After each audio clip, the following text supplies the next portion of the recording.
Welcome. Welcome. So, who is familiar with Deutsche Telekom's Magenta Moments? Yes. A few people. Okay, so what is Magenta Moments, and what are we going to have Peter and Hayley talk to us about today? So Magenta Moments is Deutsche Telekom's cross-border pan-Europe program in 8 markets, I believe. And its mission is designed to help members enrich every moment of their lives with special privileges and experiences across a lifestyle marketplace. Now, forget about Deutsche Telekom for a second. There are only a few hands go up. Who has any sort of experience with a telco loyalty program, even as a customer? Okay. Who has a positive experience of a telco loyalty program as a customer? Okay, that's about 10 hands. That's about 10 more than I expected. So, okay, that's what we're working with. Yeah.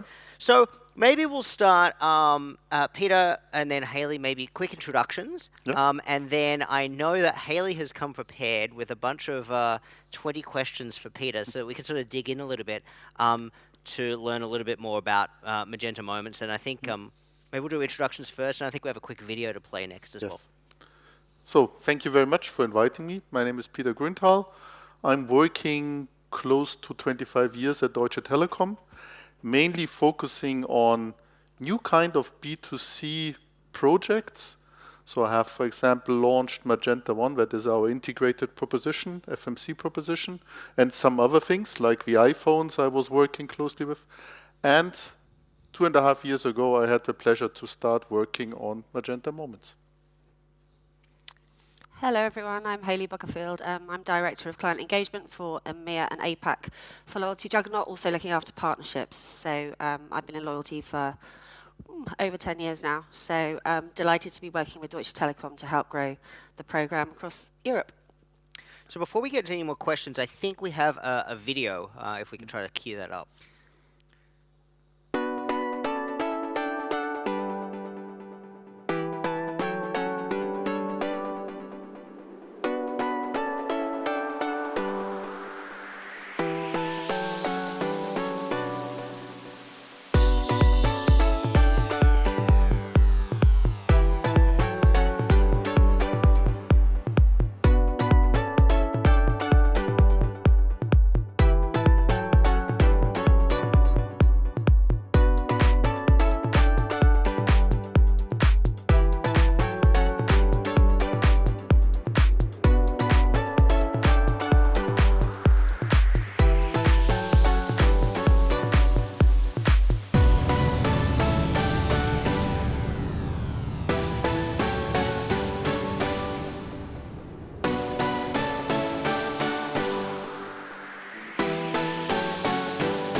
Awesome, thank you. Hayley, I'm going to hand over to you so that you can put Peter in the hot seat here. Thank you, David. And so this video was actually for the first year anniversary of Magenta Moments, so there's probably been a few updates since then.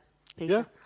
So you see, we had a big celebration event in Athens in November to celebrate the first year of anniversary with our 8 markets, and invited also the 9th country that will come soon, Greece. And we called it the Epic Moments. And you see here, I think we talked about something like 5 million members. And we on purpose call our customers members because they have downloaded our service app, but in the service app, they need to register to become Magenta Moments and to unlock the benefits of Magenta Moments. And now, we have already 6.3 million members in our program. From 8 markets, it starts from Poland, Czechia, Hungary, Slovakia, Austria, Croatia, small 2 countries, Montenegro, North Macedonia, and as I said, soon also our Greek colleagues will join our program. And as we saw there, Magenta Moments is the first cross-border program for the telco industry. What were the key drivers in developing the program and to help disrupt the industry? So I guess as most of the telcos, we have tried to do some kind of loyalty programs, rewarding every euro spent with some kind of points. But we figured out that these programs do not work. They are expensive. Customers lose interest into the programs. So actually, most of them were stopped. But we still believe we need to do more. And we were focusing more like emotional loyalty and smarter ways to interact with our customers, also utilizing our digital interface, our one app, our service app. And we looked outside of our industry to really get inspirations from programs across the world. We did some intensive market research, and that was the fundament to build Magenta Moments in the way that it is. And once we have started to think about it, we also said, what could be a differentiator for us as a telecom, as the leading European telco? And we said, one benefit should be that our customers, when they are traveling around the European markets, if they go to, for example, a Czech customer doing holidays in Croatia, he will be able to use all the offers that our Croatian colleagues have created in our Magenta Moments. And he can enjoy the restaurants, he can enjoy the hotels that they have done with special deals, and many other, let's say, lifestyle marketplace kind of benefits that we have created. So cross-border for us is a really important part also to show the power of T. And how does that fit in with the broader Deutsche Telekom strategy in terms of digitizing and engaging customers across the European markets? So, of course, we have all these kind of traditional telco goals, being the loved brand, and actually we are not so far away from that. But also, of course, digitizing all our user journeys and the way how we interact with our customers, driving revenue growth, and actually as one of the, let's say, small number of telcos, we were able to succeed in the core business. But before there needs to be more. And that's where we started to look into Magenta Moments using what we call our Magenta Advantage. So we have a highly attractive closed user group of telecom customers, and we would like to connect our B2B partners with these kind of highly attractive target group, and doing it in a very digital engaging way. And that's where we started to develop this kind of Magenta Advantage. And it's, of course, for us, we are aiming for a win-win-win for our customers, for our partners, and for us as a telco.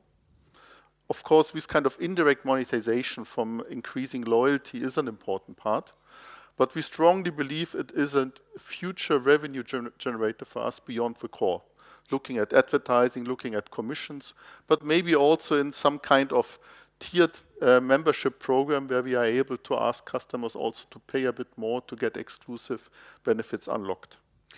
Can I jump in for a second, Hayley? Just again, audience question, because a few people put up their hands to say they had a positive experience with other sort of telco attempts at loyalty. Is there a benefit that you've experienced that jumps out at you? Just yell it out if there's one that comes to mind. Say that one more time. Okay, priority, yep. Anything else? That's a big one, I think. It removes friction, right? Yeah. So, in the Australian market, for example... Maybe to answer that one. Yeah, please. I think this should not be part of an engagement program. This should be a basic promise that you give to your customer. If you're not able to fulfill that, I think you don't need to start to talk about engagement.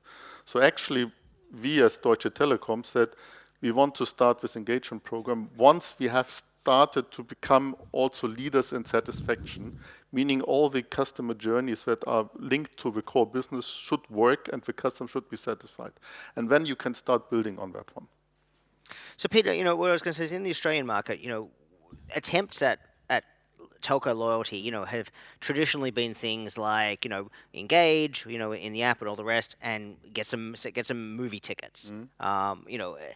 Not particularly needle-moving behavior. I'm sure when you were doing the value proposition and designing, the proof of concept for Magenta Moments, you struggled with these, these industry previous attempts as well. How did you go about overcoming that, both in terms of internally, but also in terms of building a more robust value proposition so that you could generate the kind of engagement that you've just been talking about? So the lifestyle marketplace, and when we talk about lifestyle, we're looking in let's say, mainly 4 categories: food and beverage, travel, entertainment, and also shopping. These are the cornerstones where we were looking how can we create a benefit that is more than customers get from these kind of Groupon-like programs. So we were looking for partners, like strategic partners, global brands. We were looking for national big brands, and cinemas for sure is one important part of that. But we also said, in order to be relevant for our customers that are not only living in the capital, but across the whole country, we were also looking in how do we bring in these kind of small local merchants. The restaurant across the corner, the coffee shop, maybe a small shop.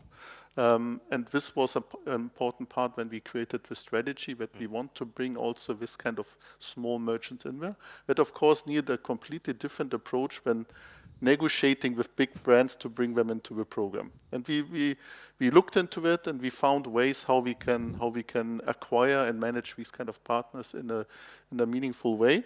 And with our partners from LGI, we had the platform to bring these kind of partners on offers in there, to play them out in our app, and also to enable this kind of cross-border functionality, because every partner, every offer is stored in a center platform, and then people can access it wherever they are. Thank you. And the cornerstone of the program is essentially the Hearts currency. Now, it goes beyond a traditional points currency, doesn't it, in that it's more of a gamified token. Can you explain a little bit more about how members can engage with the currency and the program to collect and also engage and interact? So we didn't want to become a transactional program. And of course, a marketplace is built also on enabling customers to purchase some products in there. So we thought about creating Hearts as a gamified token, and it's the glue of our program. So what we are doing right from the beginning, when the customer is basically ticking to become a member into a program, he starts to collect Hearts. We are giving them multiple missions and app streaks to enable them to do small things, like if you come, let's say, 3 times in a week into the app, you collect Hearts. If you pay your bill digitally, you collect Hearts. If you recommend our program to friends, you collect Hearts. So there are multiple small activities that we are trying to motivate our customers to engage with us more. And then the Hearts that we are collecting, they are able then to redeem by unlocking games, winning smaller to bigger prizes, but also to basically activate some kind of special exclusive deals that we have negotiated with some of the partners. One example, we have a global partnership with Perplexity. I hope most of you maybe know that. And this enables our customers to have a 1-year free subscription. And these kind of exclusive offers, people are then able to unlock by investing some additional Hearts in there. And how, therefore, important is gamification? Because you just touched on games there. So you've got the gamified token, which is Hearts. But how are you going that extra mile to make sure that you're driving those streaks, you're getting people engaged? How important is that sort of gamification and campaign strategy to the program? It's the cornerstone of our program. And when we started to look at it, of course, we first looked at what kind of games we want to do. So we have created scratch cards, we have created spin the wheel, we have created fastest finger first, but also contests and also raffles as part of the program. Everything enabled by our platform. But this is only the other part.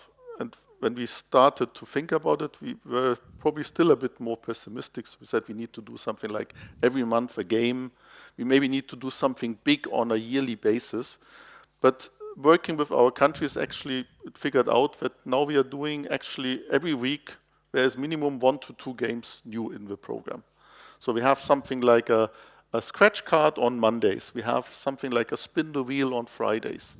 And the games are changing, and the customers get into a habit of going back into a program, and there is always a benefit in there. And then on top of that, we create uber aspirational prizes like cars or let's say exclusive money can't buy experiences. For example, we had last year the Euro 2024, and our customers were able to win exclusive tickets sponsored by Deutsche Telekom. Or some of our countries have created an exclusive sofa on the football pitch as they are sponsoring in most of the cases either a league or a football team. So our customers can sit next to the pitch and watch the game with their family and their friends. And these are these kind of special moments that we create then in this kind of raffles on a monthly and quarterly basis. You've also bridged the gap between in-app and also in-store. There's been a number of different campaigns that have driven activity. Have you got any examples that you can share that have done that? So we copied with pride from our T-Mobile US colleagues the concept of swags. I'm not sure if everyone knows what swags are. They call swags branded little gifts. So what they have done very successful is to drive footfall and sales in their retail stores with these kind of little gifts. And we copied that. And this really became a really nice additional element of our program. So for example, for the Christmas time advent calendar, we were able to go into our shops and unlock your voucher, and you could get a little chocolate advent calendar in some of our countries. Or our colleagues in Czechia, for example, for the summer vacations, we had summer socks and sunglasses. And more than 100,000 customers went into our retail stores to fetch their little gifts there. And this really creates excitement. Excitement for our retail colleagues because they have this opportunity to have let's say, a special positive moment interacting with the customer. It's not about the bill, it's not about paying more money, but having a little surprise and gift for them. And of course, for our customers, there's more in than just vouchers and also special offers from our partners. And you mentioned that you have a partner ecosystem. You've got a rich partner ecosystem. It's about 3,500 partners. Both locally and globally, locally and regionally.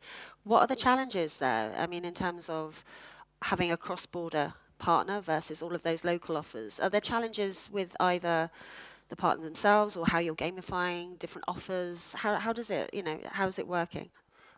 The biggest challenge was to convince partners to join our program when we had just something like a video and something on paper. That was our biggest challenge. And we were successful to get some kind of selected strategic partners that we were able to convince. And these are more companies that are closer to our core business, like a Samsung. But at the same time, our countries also started to approach some of their big business customers and clients to also convince them to join the program. Cinemas, some selected restaurants, not so much for the international chains, but more local chains that are there, like Bagatari Boulevard in Czechia and some other channels. And then the difficult part was knocking the doors of the small merchants and, let's say, smaller regional partners, and we brought them in. Now with more than 3,600 partners live, something like 6,500 offers in the platform. This was the hard convincing work. And yes, we're losing some partners. They maybe don't see the value because we are still not, let's say, good enough in promoting all the small offers that are in our marketplace. So that's something that we are working together on to create and make it easier for customers to find these partners that are around their places where they live or where they work. But most of them are happy, and we are growing these partners. So we are creating actually something like 30 new partners per month per country. When I came to see the teams at the end of last year, all the teams were celebrating the first year anniversary, and it was a fantastic celebration. But so how do they sort of how are they going to keep it fresh, exciting, relevant to the audience? Because you've done a whole load of offers, thousands and thousands of gamified offers. So how do you keep that momentum going? So it's actually, we need to cooperate very closely with our national companies. We call them netcos. So we have created the framework. We have created the platform together with you also. But bringing it to life, that's the task of our local teams to create, for example, a calendar of seasonal and thematic moments like Valentine's Day, like a back to school, like advent calendar for Christmas and other things. So this is something where we always need to create a new reason for the customers to come back to our program. We need to further enrich our program with new partners. So Perplexity is one of the most prominent ones, but now we have a pipeline of another 4 to 5 international big brands that we want to bring into the program across our markets. And then, of course, we need to also improve the way how our customers are able to interact with our program. So contextualization, personalization is something that we are looking at. Machine learning for search, ultra-personalized little surprises for our customers for birthdays, but also the offers need to respect their needs and behaviors also. So these are the things that we are working on to make this program and keep it exciting. And what learnings would you sort of suggest that you could provide any advice to other programs thinking of doing something similar? So of course our big challenge is I'm working in the headquarter. So normally if you work in a headquarter, people in the country say, yeah, let him think about this stuff and we will do what we want. Yeah? So what we started to do is create together with 4 of our countries, basically the concept. We have co-created from a white paper the concept of Magenta Moments. And when we started to test the whole program, we worked with you together in order to implement the platform, to link it with our app, but then also to start to launch it with big ATL campaigns, etc. So these kind of first 4 countries were essential for us to, let's say, ensure that the countries are heard, that they are also, let's say, co-creating and accepting all the stuff that we are doing, and then using them also to bring the next 4 countries, and then the 9th country in this year in there. And maybe sooner or later we will also be able to bring our colleagues from Telekom Germany in there, because I'm part of the Europe team, and in the telecom world, Europe is a bit strange. It's everything without Germany. So, but we are also working very close with our German team. And if you had one word to describe Magenta Moments, what would it be? Unfortunately, it's 4 words. These are the cornerstones of our program. So exclusive. So this kind of marketplace of privileges with cross-border opportunities for our customers. Then it's about personal. So being personal to our customers, surprise them for their birthdays and anniversaries, but also being relevant with the offers that we are providing them. Fun. So gamified and fun and excitement are really important to make it a bit different and not transactional. And the 4th component is social, and that is something that we are currently still developing. So enabling our customers to share with friends and family is one element. So we are currently looking into the opportunity of gifting as a new kind of vertical to bring into the program. But also our countries are very creative. So one of the countries used Magenta Moments for charity. So people were able to invest their hearts into charity, and then our national company then bought presents for children homes and also for hospitals. So this kind of social component is the 4th pillar, and it will become more and more important. Well, thank you. I think we're out of time, so. We are. So thank you, Peter. Thank you, Hayley, and I'm sure we do have sort of more discussions over the next day and a half and a bit. I'm sure telco loyalty is going to be a hot topic. Thank you so much for joining. Thank you. Thank you very just much. Before we go to the break, a quick reminder of the loyalty repair workshop. If you want to scan the QR code, we'll leave it up for a few seconds, and then I believe refreshments are served upstairs. So are we going out, Jack? Are we going out the back door at the back here, or at the front door? Actually, we go out both. Upstairs for refreshments. Feel free to visit our sponsors while you're up there. And we will be back in 20 minutes at 11:15. Thank you all.